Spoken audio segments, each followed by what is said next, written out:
A big thank you to today's sponsor, Wicked Clothes. Wicked have been a long-time sponsor of the channel and I'm a massive fan of their site. They specialise in creepy and funny clothing, and I've recently myself just picked up some of their cryptid designs. And for you true crime fans, they also have some really cool true crime designs. Right now, they also have a massive Black Friday sale going on too, so don't miss out and click the link in the description or pinned in the comments and treat yourself or someone else this Christmas. And if you're watching from the future, still check them out as they often have some great bargains. Use coupon code DISTURBING to get 10% off your basket. And now, onto the video. This case takes place in the United States of America on New Year's Eve 2014. Christian Gomez was a 23-year-old man who lived in Oldsmar, Florida with his mother, 48-year-old Maria. In his younger years, Christian was described as being polite, caring, and kind, although when he turned 18, his behavior began to change rapidly. He began to isolate himself and displayed some worrying behavior.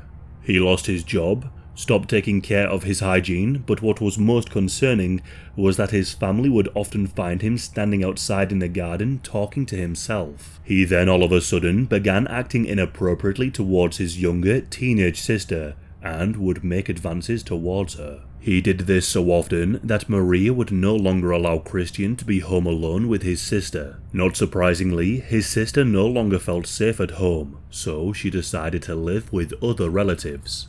From 2009, Christian was arrested 3 times, twice for resisting an officer without violence, and once for disorderly conduct. Worried for her son, Maria took him to a psychiatrist and had his mental health evaluated. Christian was diagnosed with depression, bipolar disorder, and schizophrenia. Christian was prescribed a number of pills to treat his issues. However, he would often refuse to take them, causing his mental health to spiral further. Christian would spend the vast majority of his time in his room, isolating himself from his family and former friends. His family would also find him sitting in the garden with his Bible, talking to the stars. To keep his behavior under control, Maria would have to sneak his medication into his food and drinks. This was the only way she would be able to get him to take it. Although, despite Christian taking the medication, his behavior was still not under control. Maria took Christian to various mental health professionals. All they would do would offer different combinations of pills at different doses. Maria tried her best to get him put into some kind of facility where he could be treated for his issues with people who would be able to care for him properly. Maria was able to get Christian a therapist. Christian told this therapist that he was paranoid his family were watching him through the television, and that at night he would hear voices talking to him coming from under his bed. He would often struggle to sleep as he had to flip the mattress multiple times a night to see who was underneath. He also mentioned that he felt like he was a burden to his family, especially his mother. Maria did everything she could for Christian. She would leave work early to take him to his mental health appointments and would pay for all of his medication. Her dedication to Christian resulted in her losing her job. However, she held on to the hope that one day she would be able to get Christian the help he needed to make him better again.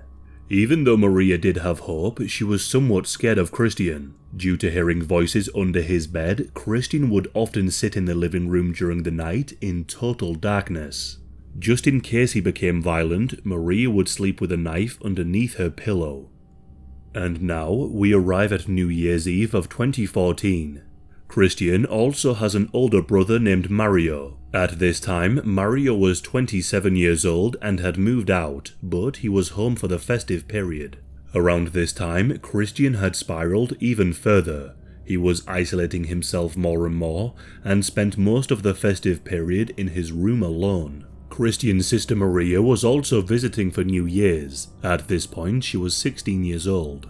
Later on in the evening, Maria cooked a meal for Christian, Mario, and Maria, and the 4 of them dined together.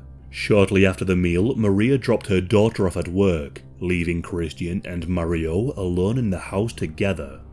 Maria then returned home shortly after and began moving boxes from the garage into the attic. For the past few days, Maria had needed help carrying some of these boxes. She had asked Christian for help numerous times.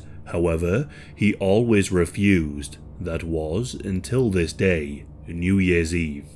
Mario would later say that he was sitting in the living room reading a book when Christian approached him without saying a word and just sat and watched him. After a few minutes passed, Maria came into the room. She asked Christian again if he would help her take some of the boxes from the garage into the attic. This time, Christian said yes and followed his mother into the garage. Mario then continued to read his book. As he was reading, he heard what sounded like a thud coming from the garage, but no other sounds followed. Not thinking much of it, Mario just went back to reading. Shortly after, a woman named Veronica, who was friends with Maria, came to the house. Veronica had come by as Maria had said she would help dye her hair for her. However, when Veronica approached the house, she was met with Christian, who was standing by the garage door mopping the ground. She looked down to where he was standing to see him mopping up what looked like red paint.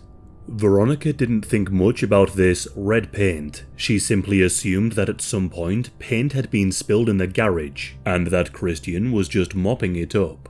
Veronica spoke with Christian but noticed that he was behaving very strangely. She pulled out her mobile phone and made a call to Maria to let her know that she arrived and that Christian was acting strange. Maria didn't pick up the phone. Veronica instead sent a number of messages, but again she got no response. Thinking that something was off and that the family may have had an argument, she decided to leave without knocking on the door. Around half an hour had passed since Mario had last seen his mother and he was still reading his book. But then it dawned on him that he had not seen or heard his mother or Christian since they went into the garage. Confused and slightly concerned, Mario walked around the house looking for his brother and mother, but he was unable to see either of them. He then made his way to the garage. Upon entering, Mario was met with a puddle of blood on the ground. A bloody axe was leaning against the wall, and a trail of blood led to outside. Mario followed the trail of blood, which led out of the garage and to the side of the house near some bins. It's there where he found his mother's decapitated body, and Christian was nowhere to be seen. Mario immediately called 911. The police soon arrived, and they were met with the gruesome scene. Mario was in a frantic state, but he did his best to explain the situation to the police. Mario told the officers of his brother's condition and explained that he believes his brother is the one responsible. The police found Maria's body next to the bins outside of the house, with her head inside one of the bins. The search to find Christian began. Police cars and helicopters searched the nearby area. News of the tragic event spread quickly around the locals, who kept an eye out for Christian. However, it wouldn't be long until he was found. Christian had fled the scene on his bike. A few blocks away from where he lived, Christian saw a group of people in an open garage. He approached them and asked if he could have one of their beers. Noticing how strange he was behaving, one of the men gave him a bottle of water instead. As the man passed Christian the bottle of water, he noticed that his ankles were covered in blood. Christian took the water, got back onto his bike, and left quickly. Only minutes later, a police helicopter passed overhead. Knowing that something was seriously wrong, this man called the police and reported that he had just seen something extremely suspicious. At 8 p.m. that night, officers in a police car found Christian on his bike. They pulled in front of him, resulting in Christian falling off his bike. He was then arrested.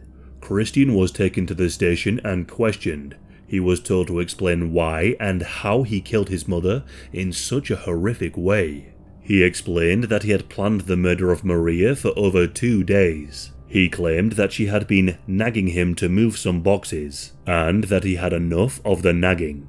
He also said that his brother Mario was home for the New Year's celebrations, and claimed that his mother was giving all of her attention to him instead. The lack of attention he was receiving made him furious. Because of these two combined factors, Christian decided to kill his mother with an axe.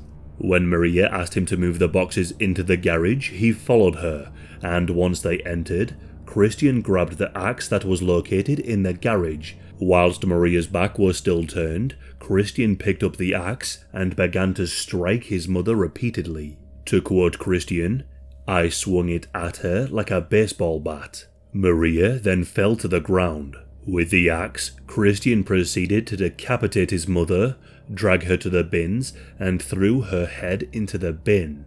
After a very brief attempt at cleaning the crime scene, Christian then got onto his bike and fled the scene. As he described this to the officers, he was emotionless and showed no remorse for what he had done. He simply told them, "I finished her." The sheriff spoke with the media and said, in a very calm, cool way, Christian explained what he did, why he did it, and what happened, and by talking to him, you wouldn't know he had any mental illness. Christian was charged with murder and denied bond. As Christian had been diagnosed with schizophrenia and had also been Baker-acted in 2013, his mental health was further evaluated. It was found that he was unfit to stand trial. For over 3 years, Christian was held in a psychiatric hospital and treated for his condition.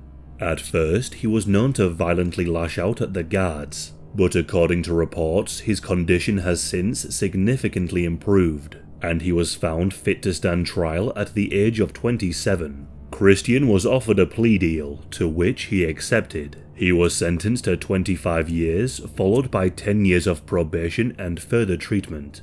Maria's family believed that the state's mental health system failed her. They said it was next to impossible to find any help when their family needed it the most, and mentioned how incarceration was instant following Maria's murder. They made the point that Christian's mental state would have inevitably led him to being incarcerated, either innocently for his safety and for the safety of others, or because he committed a horrific crime. Surely a preemptive measure would have been better than a woman losing her life. Maria's daughter said, "My mum loved Christian. She would do anything to protect him, but nobody could ever help us. She went to therapists, psychiatrists, and counselors. Every time something else happened, they would say, 'Up his dose of medication.' They didn't take the time to look at Christian and figure out what was really wrong with him." Maria's brother also made a statement. He said, "What happens after he's released? Where is he going to go? His sister is afraid of him, and I mean terrified. Not only did he kill her mum, but he wanted to make her his woman.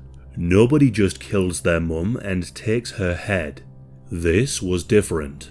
This was evil."